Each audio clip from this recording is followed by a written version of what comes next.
আজকের রেসিপিটি হলো বাঙালিদের অতি পরিচিত মুড়ির ঘন্ট, যেটি প্রায় প্রতিটি বাঙালি বাড়িতে কম বেশি হয়ে থাকে। এটি আমার শাশুড়ি মায়ের কাছ থেকে শেখা। চলুন স্টার্ট করা যাক। এর জন্য প্রথমে এখানে গোবিন্দভোগ চালকে আমি ভেজে নিয়েছি। আজকে আমি অল্প পরিমাণে বানাচ্ছি, তাই 50 গ্রামের মতো গোবিন্দভোগ চালকে কিছুটা ভেজে নিলাম। এবার একটি কড়াইয়ের মধ্যে কিছুটা সর্ষের তেল নিয়ে তার মধ্যে গোটা জিরে,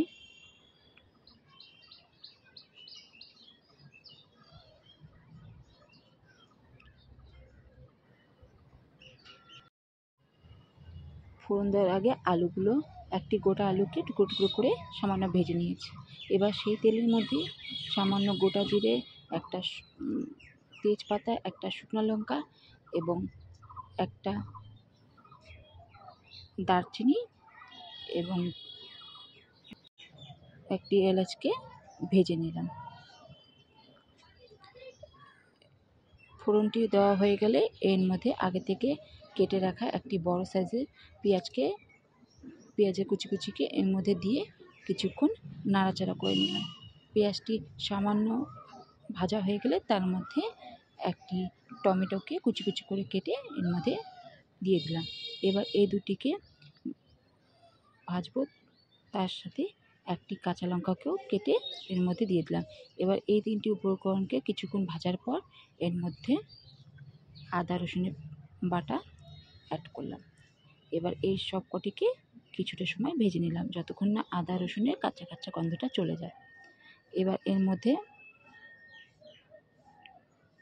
স্বাদ মতো লবণ, গুঁড়ো মশলাগুলো অ্যাড করলাম, যেমন জিরের গুঁড়ো, হলুদের গুঁড়ো, লঙ্কার গুঁড়ো। এই সব কটিকে এবার কিছুটা সময় কষিয়ে নিতে হবে। তার জন্য এর মধ্যে সামান্য পরিমাণ জলও অ্যাড করতে হবে, যাতে নিচে পোড়া না লেগে যায়। কিছুক্ষণ কষিয়ে নেওয়ার পর এর মধ্যে আগে থেকে ভেজে রাখা আলুর টুকরোগুলোকে দিয়ে দিলাম। এবার এই সবকটি উপকরণকে ভালো করে কিছুটা সময় কষিয়ে নিতে হবে। দেখুন এখানে কষানো হয়ে গেছে। এই সময় এর মধ্যে আগে থেকে শুকনো ভেজে রাখা গোবিন্দভোগ আতপ চাল দিয়ে দিলাম। এবার এর মধ্যে পরিমাণ মতো জল দিতে হবে। জলটি একটু মেপে নিয়ে দিতে হবে, কারণ যাতে চালগুলো একদম পুরো সিদ্ধ না হয়ে যায়। কিছুটা 80% সিদ্ধ হয় এমন পরিমাণ জলের মধ্যে অ্যাড করতে হবে। এই সময় এর মধ্যে 1 চামচ চিনি দিয়ে দিলাম। আপনারা চাইলে চিনি অ্যাভয়েডও করতে পারেন।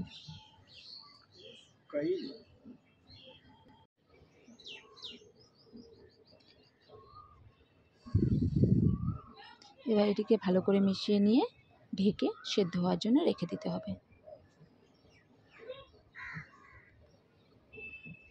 5 মিনিট পর যখন এটি ফুটে উঠবে, তখন এর মধ্যে আগে থেকে ভেজে রাখা মাছের মাথাকে টুকরো করে দিয়ে দিলাম। এবার এই সবকটি উপকরণকে একটু নাড়াচাড়া করে আবার ঢেকে দিলাম সেদ্ধ হওয়ার জন্য।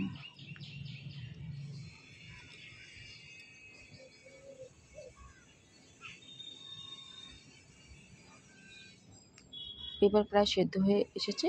এই সময় এর মধ্যে কিছুটা গরম মশলা দিয়ে দিলাম, গরম মশলার গুঁড়ো।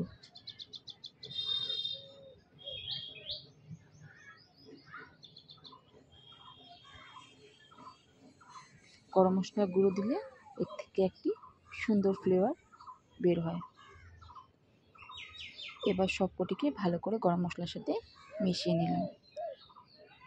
এবার এর উপর দিয়ে লাস্ট আরেকটি উপকরণ দেওয়া বাকি, সেটি হলো 1 চামচ ঘি। আপনাদের কাছে থাকলে দিবেন, না থাকলে দেওয়ার দরকার নেই। আমার ঘিয়ের গন্ধটা ভালো লাগে, তাই আমি এর মধ্যে ঘি অ্যাড করলাম। এবার ঘিয়ের সাথে সবকটি উপকরণকে ভালো করে নাড়াচাড়া করে শুকিয়ে নিলেই তৈরি হয়ে গেল বাঙালি অতি পরিচিত মুড়ির ঘন্ট রেসিপি। ভালো লাগলে লাইক, কমেন্ট, শেয়ার করবেন এবং আমার প্রোফাইলকে ফলো করবেন। দেখুন কি সুন্দর হয়েছে দেখতে, খেতেও দারুণ হয়েছে। একবার এভাবে বানিয়ে দেখবেন মুড়ি ঘন্টটি কত সুন্দর হয়। বাই।